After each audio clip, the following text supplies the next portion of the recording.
Last week's PlayStation Showcase reveals a bunch of Xbox games. Another PlayStation exclusive is headed for PC, and Nintendo really hates its biggest fans. Yep, it's time for more game news. Let's jump into some smaller stories. Today, we got it announced Ratchet & Clank Rift Apart, the PS5 launch title, is heading to PC on July 26th and is bringing some PC improvements like improved ray tracing, uncapped frame rates, and ultra-wide support, among other things. And I'm just really excited to see this come to PC because it means more people can play it. I'll pick it up when I eventually get a PS5.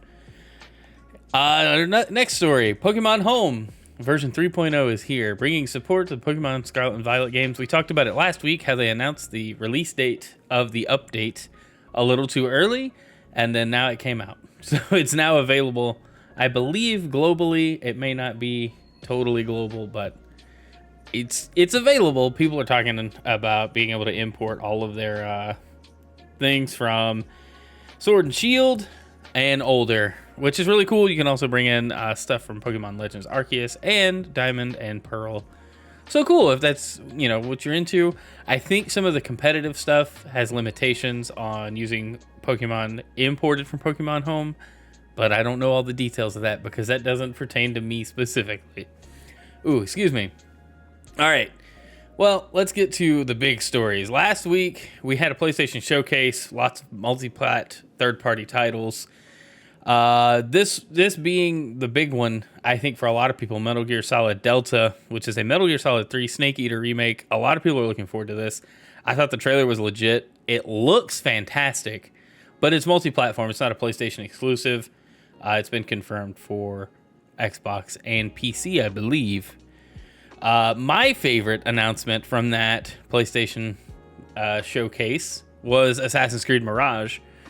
It's classic Assassin's Creed, y'all. I'm so pumped for it. This is gonna play like the Ezio trilogy or Assassin's Creed 1, but better. It looks so good with new improvements, and I'm just pumped to play it. The story sounds really interesting from what I've read so far, and all around, it looks great. It'll be out later this year, I believe. A surprise announcement in there that turned out to be multi-platform. Bungie is updating its Marathon IP with a new game in the series.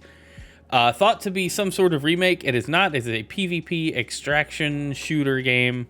Apparently this genre is taking off. There are going to be references and callbacks to the original Marathon game that Bungie released on the Mac computer system back in 1994, I believe.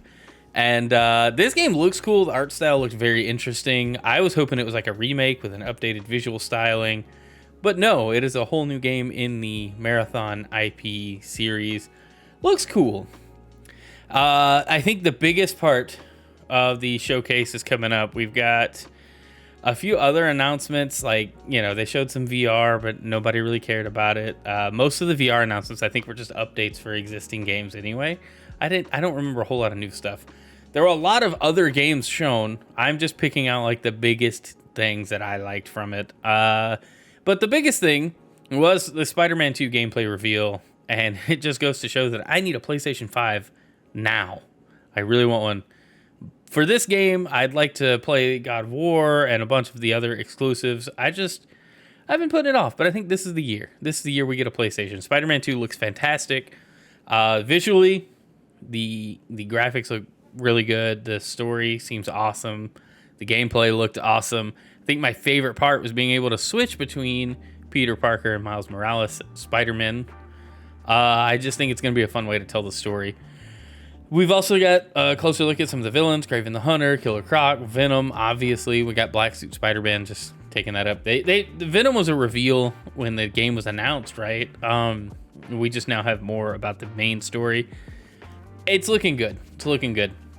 I'm excited to see where it goes. But yeah, the overall showcase, I think a lot of people were disappointed with the whole thing, but there were parts that most people liked more than others. I mean, that's every one of these things. People, gamers specifically, I'm talking to you, really bad at tempering your expectations.